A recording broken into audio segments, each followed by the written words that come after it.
le réveil spirituel. Le thème de ce mois d'avril est le réveil spirituel.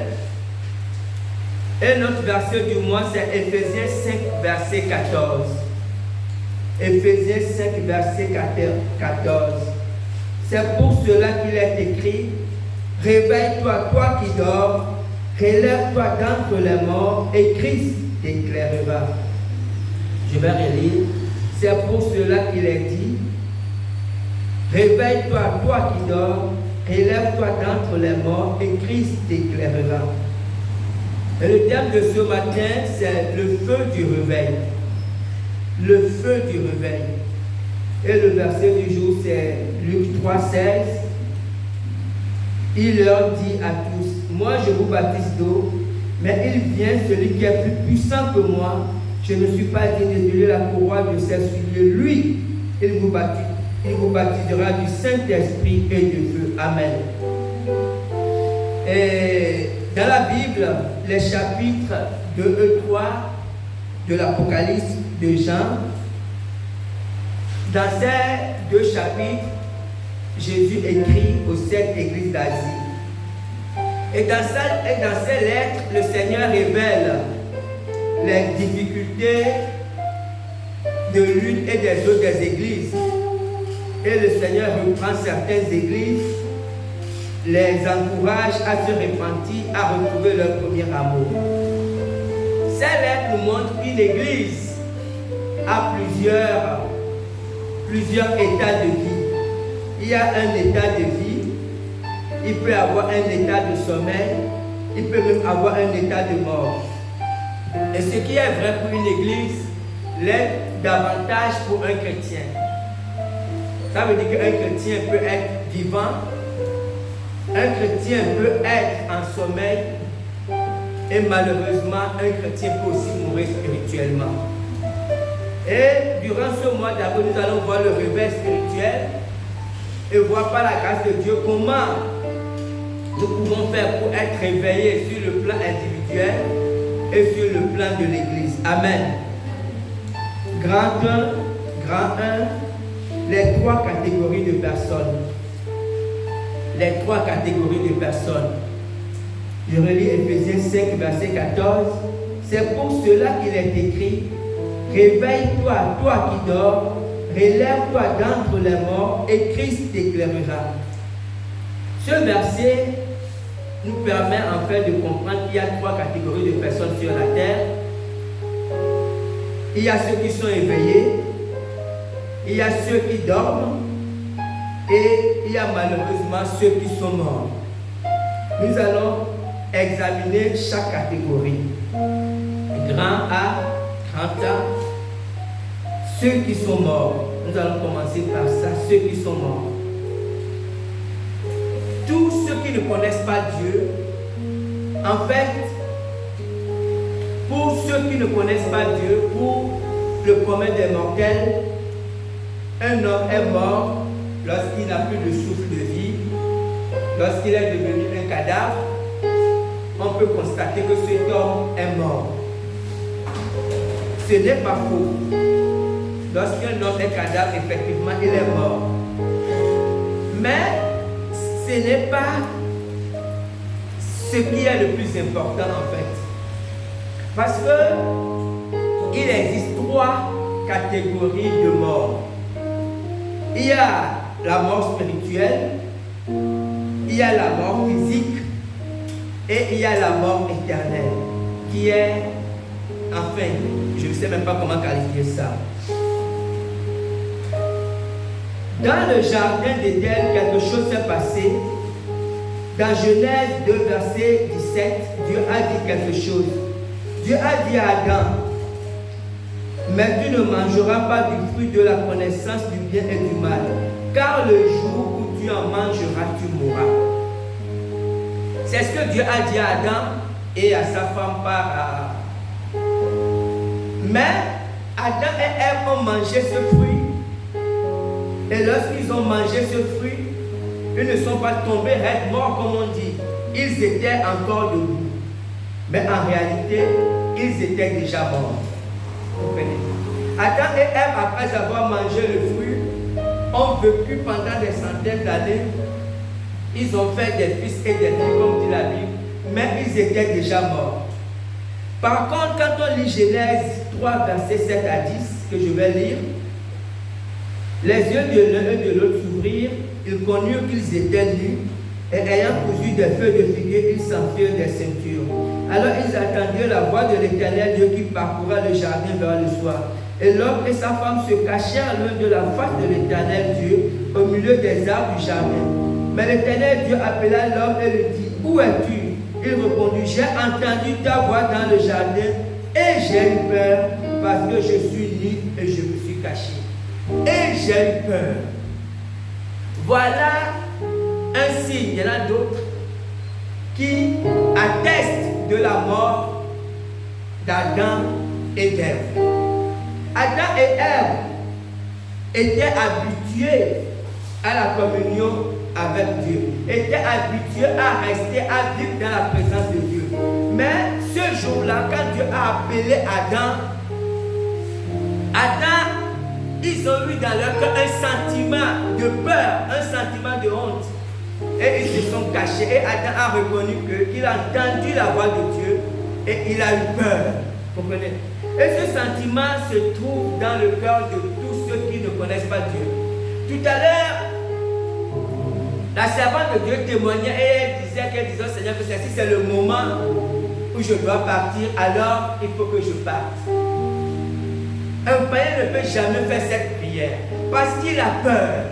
Celui qui ne connaît pas Dieu, celui qui n'est pas enfant avec Dieu, ne peut pas avoir peur de la mort parce que cette personne sait qu'elle va rencontrer Dieu et elle ne sait pas quoi dire à Dieu. Vous comprenez?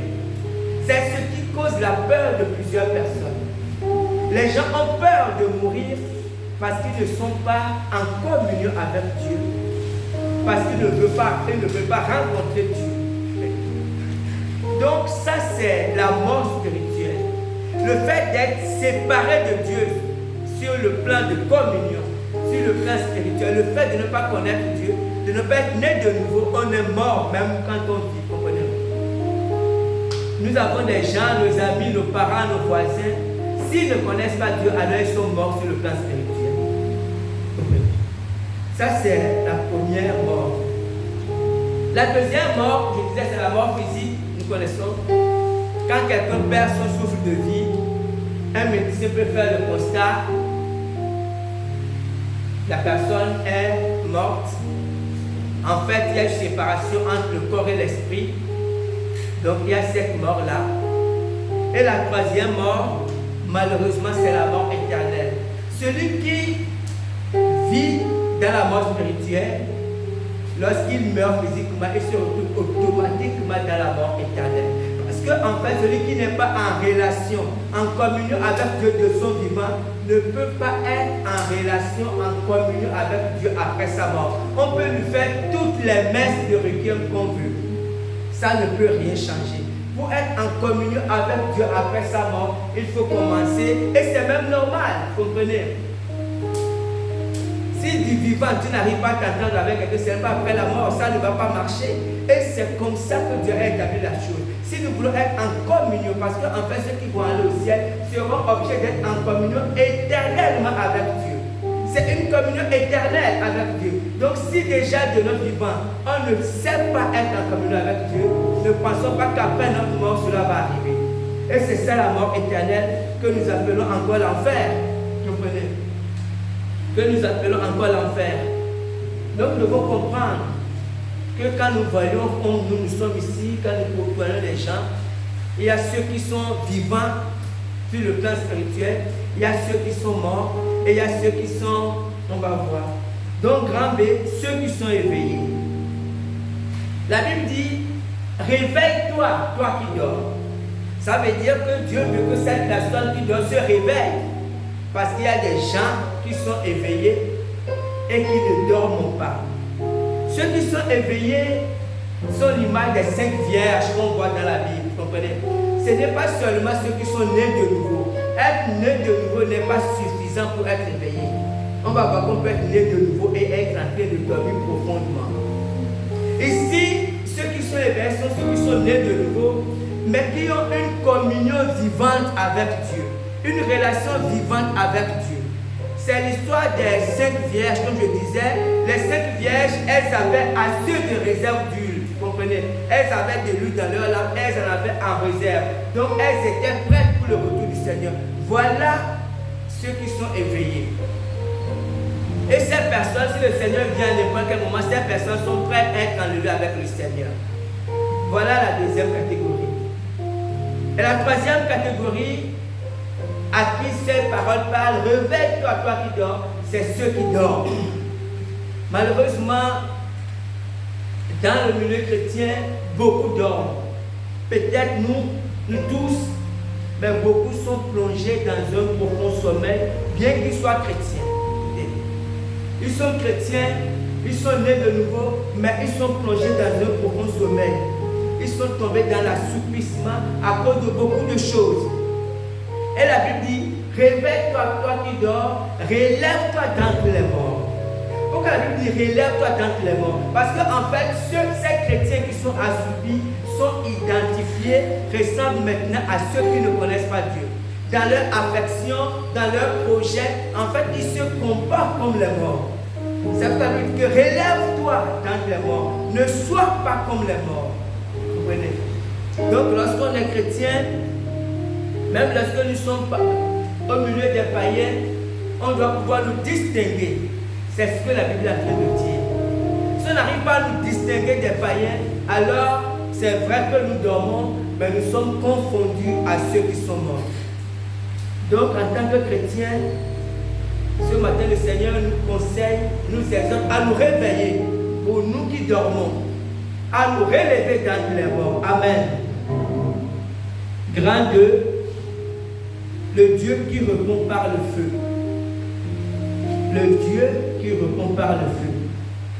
1 Roi 18, verset 24, c'est Élie qui parle, le prophète Élie. Puis invoquez le nom de votre Dieu. Et moi j'invoquerai le nom de l'Éternel, le Dieu qui répond par le feu. C'est celui-là qui sera Dieu. Et tout le peuple répondit en disant, c'est bien. Amen. Le prophète Élie a dit que Dieu est un Dieu qui répond par le feu. Élie a dit ça parce qu'Élie avait une certaine expérience de Dieu. Et lorsqu'on parcourt la Bible, on voit effectivement que Dieu répond par le feu. En fait, Dieu a 4 façons de répondre par le feu. Et nous allons voir ce matin ces 4 façons. Vous comprenez? C'est un Dieu qui se manifeste par le feu de diverses façons. Et la Bible en recense 4. Grand 1, c'est le feu du jugement. Le premier feu par lequel Dieu répond, ce n'est pas ce que Dieu préfère, mais c'est le feu du jugement.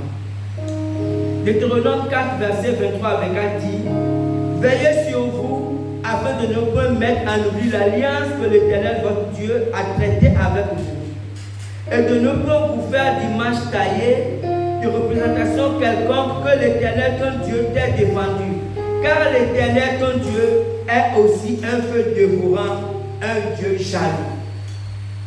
Car l'Éternel ton Dieu est aussi un feu dévorant, un Dieu jaloux.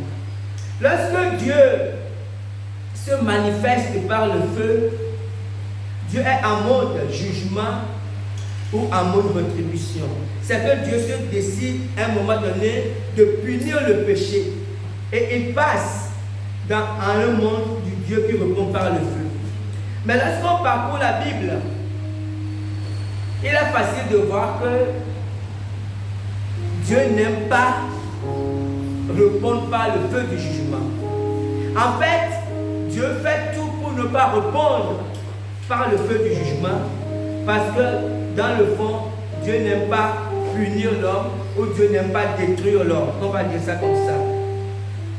Dans l'histoire de Sodome et de Gomorrhe, qui est relatée dans Genèse 19, il y a l'histoire où Dieu a détruit Sodome et Gomorrhe. Il y a quelque chose d'intéressant dans Genèse 18. Genèse 18, verset 20 à 21.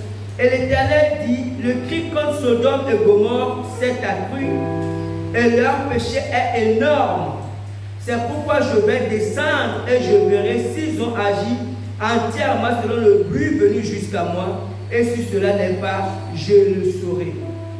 Voilà ce que Dieu a dit dans Genèse 18. Dieu a dit le bruit contre Sodome et Gomorrhe est énorme. Et Dieu a choisi de descendre. En fait, ici, il y a comme une petite contradiction.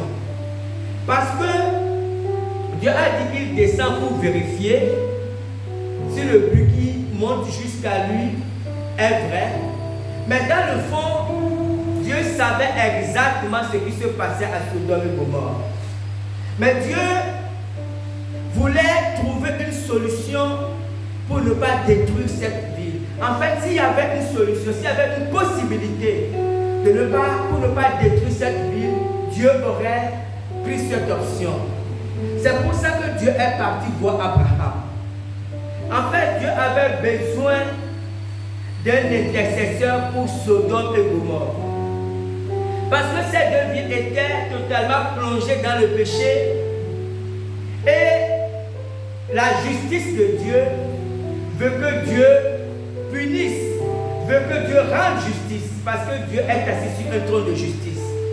Mais en même temps, l'amour de Dieu faisait que Dieu qui ne veut pas détruire le pécheur, il voulait trouver une solution pour ne pas forcément détruire Sodome et Gomorrhe.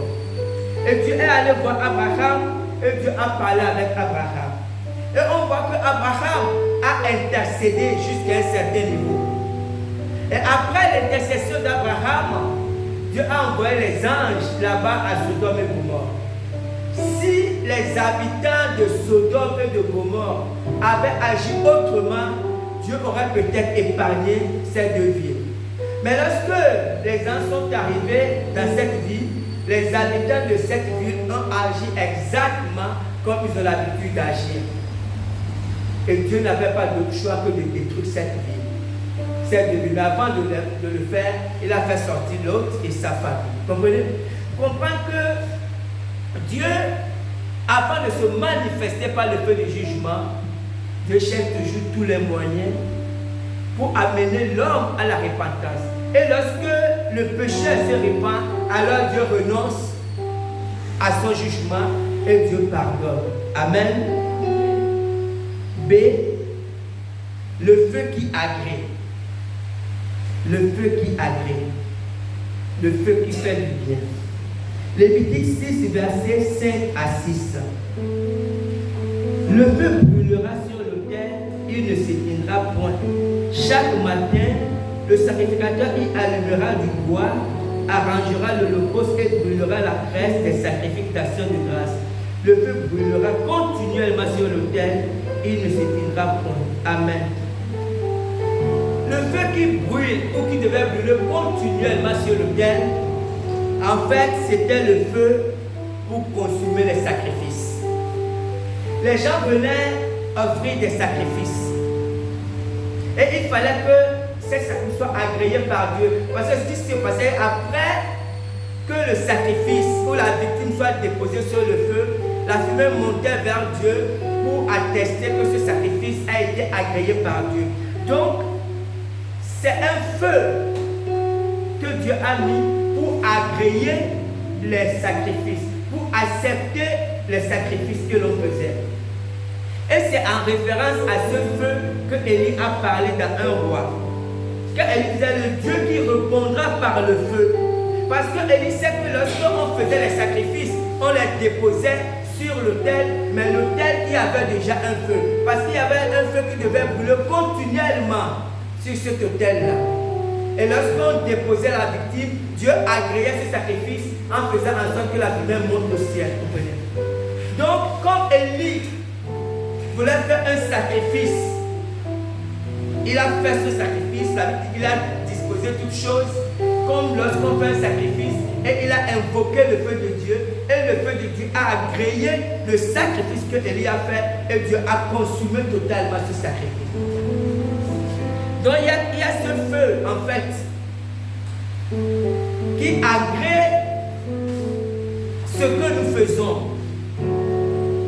C'est un feu de Dieu qui a créé. Lorsque un homme, une femme se consacre à Dieu, il y a un feu qui purifie cette personne. C'est le feu de Dieu qui agrée. Amen. Il y a un autre feu qui purifie d'une autre façon. C'est un feu que nous n'aimons pas trop. C'est le feu des épreuves. 1 Pierre 1 verset 6 à 7, il dit: c'est là ce qui fait votre joie, quoique maintenant, plus qu'il le faut, vous soyez attristés pour un peu de temps par diverses épreuves, afin que l'épreuve de votre foi, plus précieuse que l'or périssable, qui cependant est éprouvé par le feu, est pour résultat la louange, la gloire et l'honneur lorsque Christ apparaîtra. Je vais relire. Afin que l'épreuve de votre foi, plus précieuse que l'or périssable, qui cependant est éprouvé par le feu. Ici, vous savez, l'apôtre Paul fait une comparaison. L'apôtre Paul dit que l'or, vous savez, nous aimons tous l'or. Si ce matin, quelqu'un se présente ici et qui veut partager de l'or, nous allons tous courir pour chercher l'or. Parce que l'or a une grande valeur. Et surtout ces derniers temps. Et Paul dit que l'or est une pierre précieuse. Depuis toujours, depuis que la terre est terre, l'or a été toujours recherché par les hommes. Comprenez? Et Paul compare notre foi. En fait, Paul compare cette pierre. Pierre compare notre vie à de l'or. Et Pierre dit que l'or est précieuse, comprenez? Et nous sommes tous d'accord. Mais Pierre dit que cet or qui est précieux est quand même passé par le feu. Quand on va chez n'importe quel bijoutier qui travaille avec les pierres précieuses, on verra qu'il fait passer l'or par le feu. Et lorsque le bijoutier fait passer l'or par le feu, si au départ il avait l'or de 14 carats, quand il va le faire passer par le feu, au travers du feu, cet or va perdre des impurités et cet or va passer à 18 carats. C'est ce qui est vendu habituellement sur le marché. Mais il y a une grade plus élevée, c'est l'or de 24 carats. Quand on prend l'or de 18 carats et qu'on le fait passer par le feu, il y a d'autres impuretés qui partent encore et on se retrouve avec de l'or très pur, l'or à 24 carats. Comprenez? Et ici, l'apôtre Paul compare ce phénomène à notre vie. En fait, il veut nous faire comprendre qu'en tant que chrétiens, nos vies sont très précieuses, comme de l'or.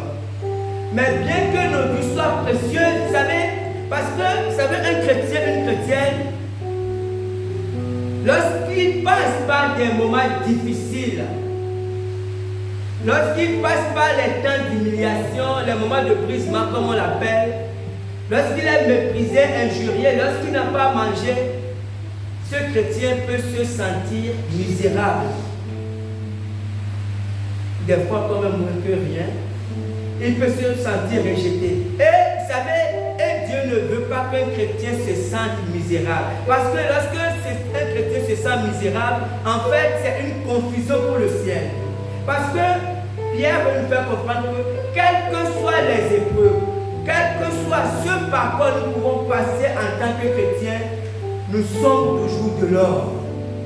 C'est que pour Dieu, nos vies sont comme de l'or.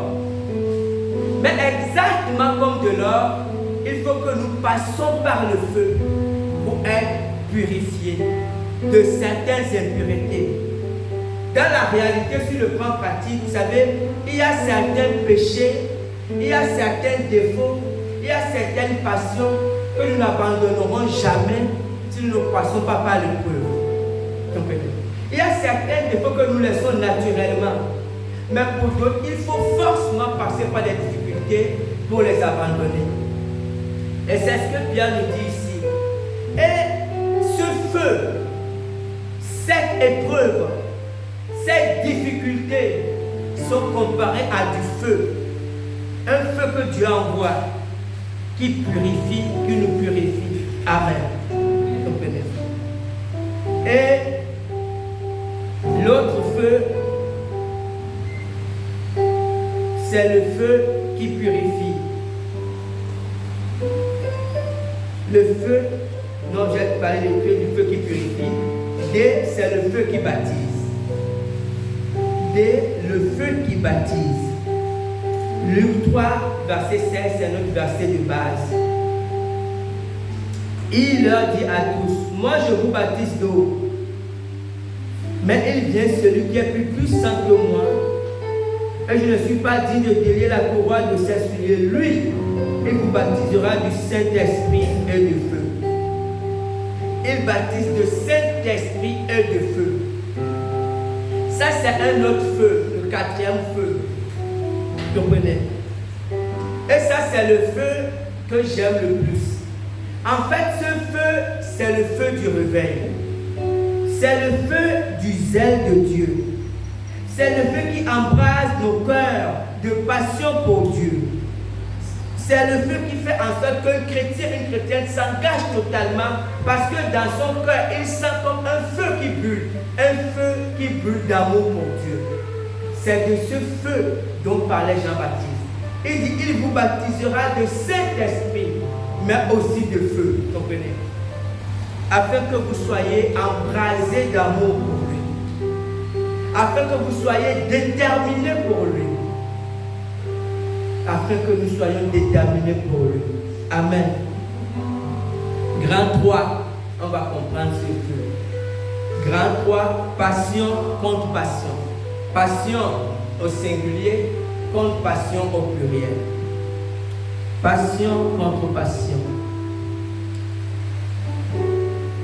Je viens de dire que le feu du baptême dont parlait Jean-Baptiste, c'est un feu de passion, un feu d'amour pour Dieu.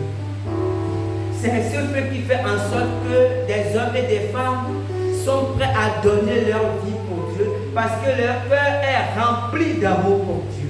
Vous comprenez? Et pourquoi Dieu envoie ce feu? Pourquoi Dieu nous baptise de feu? Pourquoi Jésus nous baptise de feu? Il vous baptisera du Saint-Esprit et de feu. C'est un feu qui consume les passions. Vous savez, un homme naturel, une femme naturelle, même un chrétien, peut avoir beaucoup de passion dans sa vie. C'est normal, c'est la nature. Un étudiant peut beaucoup aimer ses études. Il est passionné pour ses études. Un homme, une femme peut être passionné pour son travail. Il aime faire son travail. Un homme peut être passionné pour sa femme. Une femme peut être passionnée pour son mari.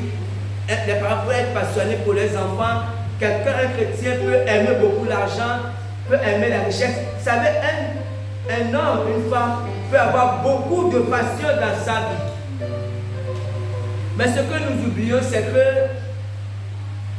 les passions du monde, je ne parle pas de péché, parce que souvent quand on parle, je ne parle pas, je parle de passion, d'amour pour quelque chose, même pour les bonnes choses. Ces passions tuent en fait la passion de Dieu dans nos vies.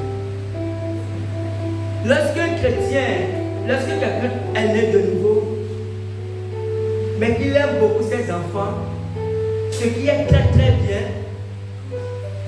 il peut arriver que la passion ou l'amour pour ses enfants dépasse son amour pour Dieu. C'est pour cela qu'à un moment donné de sa vie, Dieu a dû éprouver Abraham. Dieu lui a dit, donne-moi ton fils Isaac, celui que tu aimes. Parce que Abraham aimait beaucoup Isaac. En fait, Abraham était un homme immensément riche. Il avait des serviteurs, des servants, des troupeaux, il avait beaucoup de richesses. Mais la vraie passion qu'Abraham avait sur terre, c'était son fils Isaac. Et Dieu voyait le cœur d'Abraham. Et Dieu, à un moment donné, voulait savoir si la passion qu'Abraham avait pour son fils dépassait la passion qu'Abraham avait pour lui, Dieu. Vous comprenez? Donc, en fait, ce que Dieu a fait, c'est comme le thème, Dieu a utilisé une passion contre une autre passion. Dieu a demandé à Abraham de lui donner son fils. Abraham a été confronté entre les deux passions. Entre sa passion pour Dieu et sa passion pour son fils. Et Abraham, je ne sais pas comment il s'est senti. Mais à un moment donné, Abraham a dû choisir sa passion pour Dieu. Et Abraham a été d'accord pour faire ce que Dieu lui a demandé. C'est pour ça que Dieu nous baptise de feu. Parce que ce feu, en fait, vient consumer dans nos cœurs toutes les autres passions. Ou ce feu vient les réduire à un niveau où la passion la plus forte dans notre vie demeure la passion pour Dieu. Dans 1 Jean 2, verset 15, l'apôtre Jean qui parle, n'aimez point le monde ni les choses qui sont dans le monde. Si quelqu'un aime le monde, l'amour du Père n'est point en lui. Vous savez, ce que l'apôtre Jean explique ici, c'est le même principe et c'est le même principe qu'on a pour l'argent. Quand il dit que vous ne pouvez pas servir Dieu et maman. C'est le même principe. Comprenez? Ce n'est pas que Dieu soit contre le monde et ce n'est pas que Dieu soit contre l'argent. Mais c'est une histoire de passion. C'est parce que la passion du monde ou la passion de l'argent, ça peut détruire dans nos vies la passion pour Dieu. Parce que, en fait, ce sont des passions qui se combattent réciproquement. Ces deux passions sont opposées. On ne peut pas en même temps aimer Dieu et en même temps aimer le monde de la même façon. C'est impossible. Donc, on doit comprendre ça. Et c'est la même chose qui s'est passée un peu avec Moïse. Dans l'histoire du buisson ardent, qu'on voit dans Exode 3, verset 2. L'ange de l'Éternel lui apparut dans une flamme de feu, au milieu d'un buisson. Moïse regarda et voici, le buisson était tout en feu et le buisson ne se consumait point. Moïse regardait et voyait ce buisson qui était tout en feu, mais il voyait que le buisson ne se consumait pas. Et Moïse se disait, mais quelle est cette grande vision? Et Moïse s'est rapproché. Et quand il s'est rapproché, Dieu lui a parlé. C'est ça le baptême de feu. En fait, c'est un feu qui embrase totalement le chrétien. Le chrétien est comme ce buisson. Il est totalement embrasé de feu, mais il ne se consume pas. C'est ça le baptême du feu. Le baptême dans le Saint-Esprit. Nous sommes plongés dans le Saint-Esprit. Nous sommes embrasés du feu. Mais sauf que nous ne consumons pas. C'est pour ça que le chrétien, à un moment donné, doit choisir entre ses passions. Le chrétien est libre, Dieu nous a dans le libre arbitre, pour choisir entre les passions. Pour nous choisissons le baptême de feu. Parce que si on le choisit, il viendra consumer toutes les autres passions. Pour nous choisissons de demeurer dans les autres passions. Amen. Grand 4, et nous allons terminer le feu étranger. On ne peut pas parler du feu de Dieu sans parler du feu étranger. Parce qu'il y a aussi un feu étranger. Comprenez? De même qu'il y a un feu de Dieu qui se manifeste, qui embrase la vie, de même il y a un feu étranger qui peut induire même beaucoup de chrétiens dans l'erreur.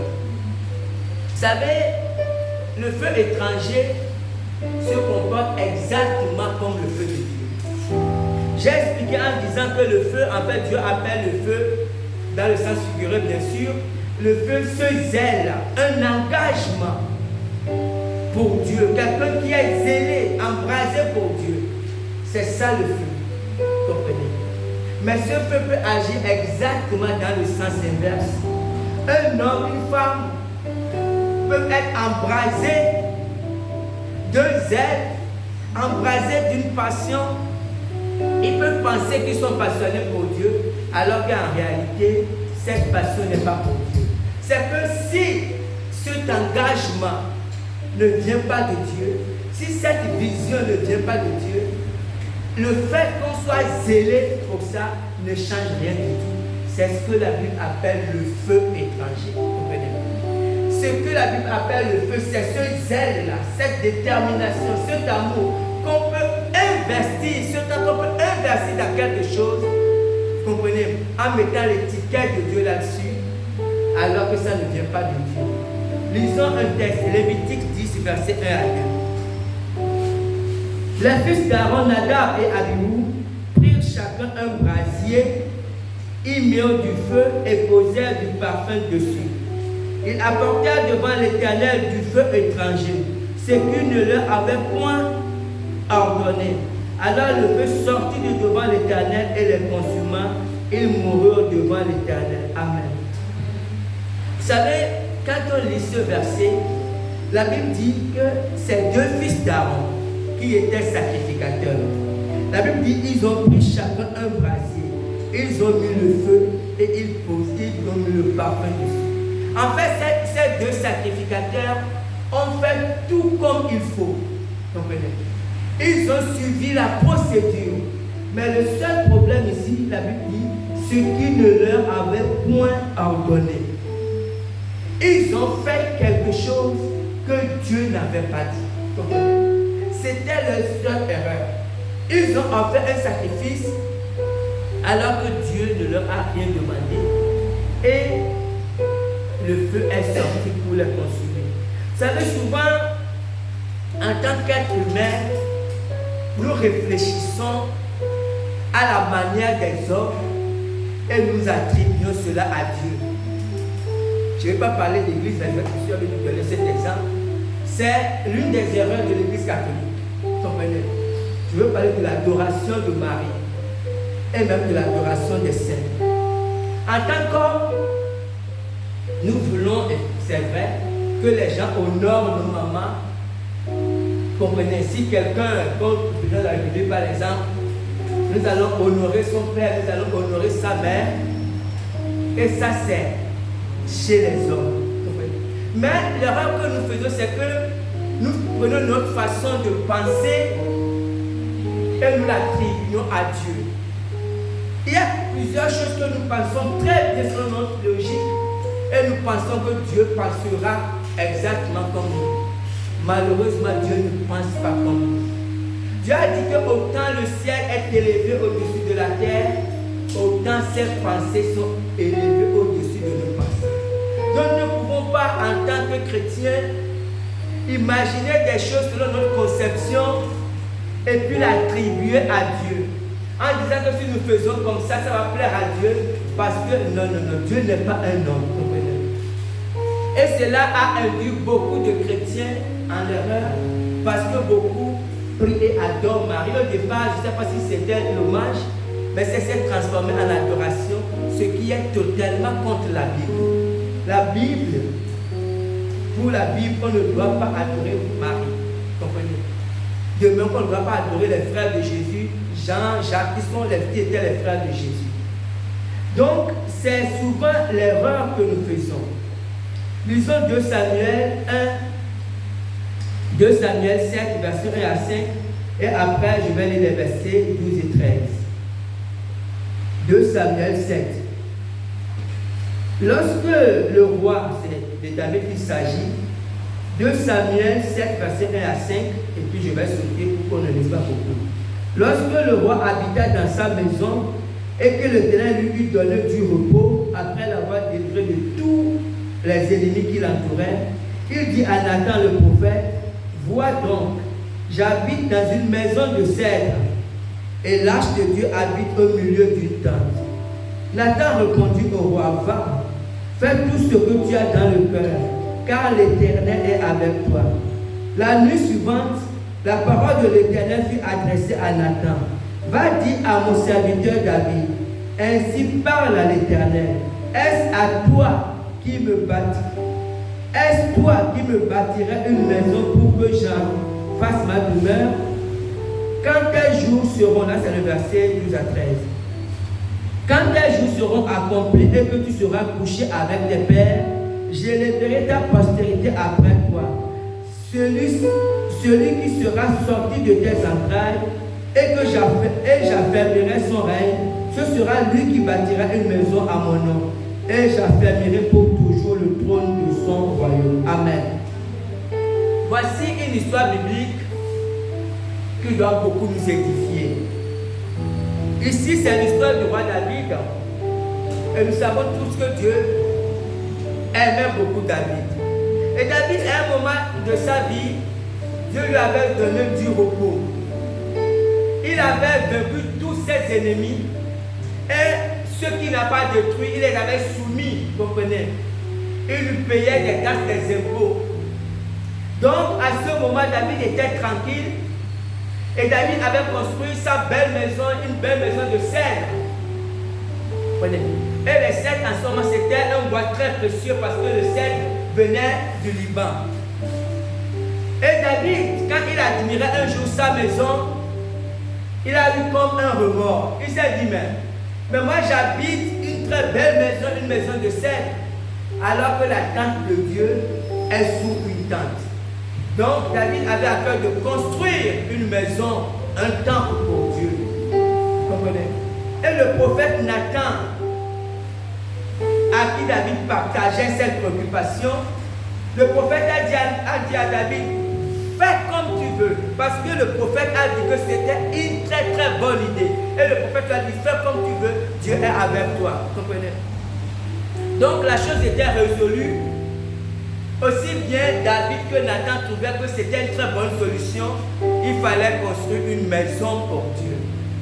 Mais cette même nuit, Dieu est venu parler à Nathan le prophète. Grosso modo, pour ne pas aller loin, Dieu a expliqué à Nathan que ce n'est pas à David de lui construire une maison. Que David ne doit pas lui construire une maison, mais que ce sera son fils, Salomon, qui lui construira une maison. Vous voyez? C'est pour nous faire comprendre que ce n'est pas parce que nous avons quelque chose à cœur qui peut sembler une très bonne chose que c'est forcément la volonté de Dieu. Je vais le répéter. Ce n'est pas parce que, en tant que chrétien, nous avons quelque chose à cœur qui semble être une bonne chose que c'est forcément ce que Dieu veut. Je vais prendre un autre exemple basique. Imaginons que, en tant que chrétien, j'ai 100 000. Et ces 100 000, j'ai envie de les donner. Peut-être que j'ai vu à la télé les nécessiteux, les orphelins, et puis je fais le choix d'aller donner ces 100 000 francs aux nécessiteux. Dieu dit de prendre soin des nécessiteux. Donc, en principe, en faisant ça, je fais une bonne action et il n'y a pas de problème. Comprenez? Mais en réalité, le chrétien ne fonctionne pas comme ça. Si j'ai 100 000 et qu'à un moment donné j'ai envie de donner, tu dois commencer à demander au Seigneur, j'ai 100 000 francs et je veux te les donner. Parce que en fait, que je donne aux nécessités ou que j'en fasse autre chose, le principal c'est que ces 100 000 francs doivent être utilisés pour la gloire de Dieu. Seigneur, voici j'ai 100 000 francs et je veux utiliser ça pour ta gloire. Et c'est à Dieu de me dire comment utiliser ces 100 000 francs pour sa gloire. Dieu peut me dire, donne ça à X à l'église, parce que Dieu voit qu'il y a un de ses enfants Dieu a vu que ces 100 000 francs sont plus utiles à tel chrétien qu'aux nécessités. Dieu peut dire, non, achète les instruments, fais ceci. Vous savez, voilà comment le chrétien fonctionne. Lisons un autre exemple biblique dans Actes. Et on va terminer avec ça. Actes 16, versets 6 à 10. Ayant été empêché par le Saint-Esprit d'annoncer la parole dans l'Asie, ils traversèrent la Phrygie et le pays de Galatie. Arrivés près de la Mysie, ils se disposaient à entrer à Bithynie, mais l'Esprit de Jésus ne leur permit pas. Ils franchirent alors la Mysie et descendirent à Trost. Pendant la nuit, par une vision, un Macédonien lui apparut et lui fit cette prière. Passe à Macédoine, c'est pour nous. Après cette vision de Paul, nous cherchons aussitôt à nous rendre en Macédoine, concluant que le Seigneur nous appelait à y annoncer la bonne nouvelle. Amen. Et qu'est-ce qui se passe ici dans ces passages? Comme j'ai dit, on va finir avec ça. Ici, il s'agit de l'évangélisation. Ce que nous sommes tous censés faire. Vous savez, nous sommes censés évangéliser à tort et à travers, je peux même dire en désordre. Parce que Jésus nous a dit d'aller évangéliser, comprenez?